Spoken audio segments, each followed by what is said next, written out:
అంగట్లో అన్ని ఉన్నా అల్లుడు నోట్లో శని అంటారు కదా. సరిగ్గా ఈ సామెతలాగే తయారైందట అక్కడ హస్తం పార్టీ పరిస్థితి. పార్టీ బలంగా ఉన్నా నేతల మధ్య పొరపచ్చాలు కేడర్ని డిఫెన్స్ లో పడేస్తున్నాయట. ఫలితంగా చేదు అనుభవాలు ఎదురవుతున్నా పాఠంగా మలుచుకోవడం లేదట నేతలు. మరి హస్తం పార్టీలో గ్రూపు గొడవలు ఎక్కడో ఒకసారి చూసేద్దామా.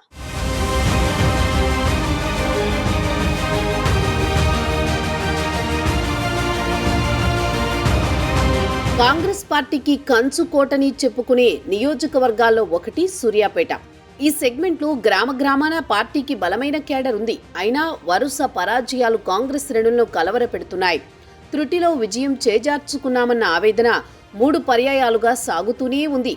నేతల ఆధిపత్య పోరే దీనికి కారణమంటోంది అక్కడి కేడర్.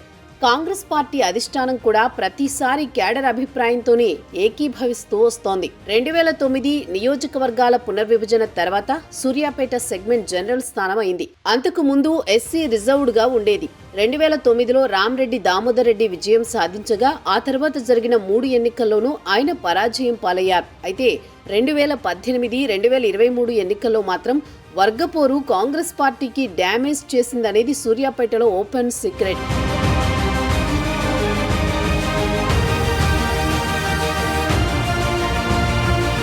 ఇక్కడ రామ్రెడ్డి దామోదర్ రెడ్డి, పటేల్ రమేష్ రెడ్డి మధ్య ఆధిపత్య పోరు రేంజ్లో ఉంటుంది.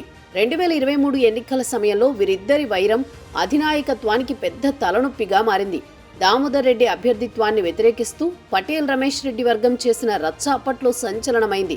ఇరు వర్గాలకు సర్ది చెప్పేందుకు అధిష్టాన దూతలు రంగంలోకి దిగాల్సి వచ్చింది. ఓ విధంగా చెప్పాలంటే రమేష్ రెడ్డి వర్గీయులకు బుజ్జగించేందుకు పార్టీ పెద్దలు నానా తంటాలు పడాల్సి వచ్చింది. ఇంత చేసినా సూర్యాపేటలో పార్టీ కూటమి తప్పలేదు. కనీసం ఇప్పుడైనా నేతలు సెట్ అయ్యారా అంటే నివురుగప్పిన నిప్పులానే ఉంది వర్గపోరు.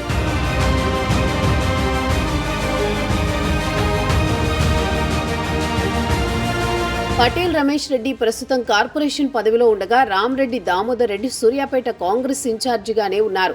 మొదటి నుంచి పార్టీలో ఉన్నారు కాబట్టి దామోదర్ రెడ్డికి అధిష్టానం అవకాశం ఇస్తూ వస్తోందనేది సీనియర్ల వాదన. ఇక అప్పట్లో రేవంత్ రెడ్డితో పాటు టీడీపీలో పనిచేసిన రమేష్ రెడ్డి కూడా కాంగ్రెస్ పార్టీ కండువా కప్పుకున్నారు. అప్పటి నుంచి రమేష్ రెడ్డికి రేవంత్ కోటరీ నేతగా ముద్రపడింది. దాంతో రమేష్ రెడ్డి కూడా పార్టీలో ఆధిపత్యం కోసం ప్రయత్నాలు చేస్తుంటాడు. ఆయనకు చెక్ పెట్టేందుకు దామన్న వర్గం సైతం శతవిధాల ప్రయత్నాలు చేస్తూనే ఉంటుంది. ఇక ఈ మధ్య దామోదర్ రెడ్డి ప్రధాన అనుచరుడు కొప్పుల వేనారెడ్డికి సూర్యాపేట వ్యవసాయ మార్కెట్ చైర్మన్ పదవి ఇచ్చేందుకు రంగం సిద్ధమైందట. ఆర్డర్ రావడమే తరువాయి అనుకున్న సమయంలో చక్రం తిప్పారట పటేల్ రమేష్ రెడ్డి.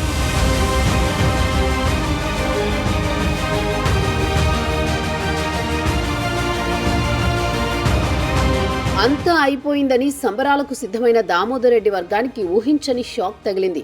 సడన్ గా పోస్టింగ్ ఆర్డర్ కి బ్రేక్ పడిందన్న వార్త విని బిత్తరపోవడం దామన్న వర్గం వంతయింది.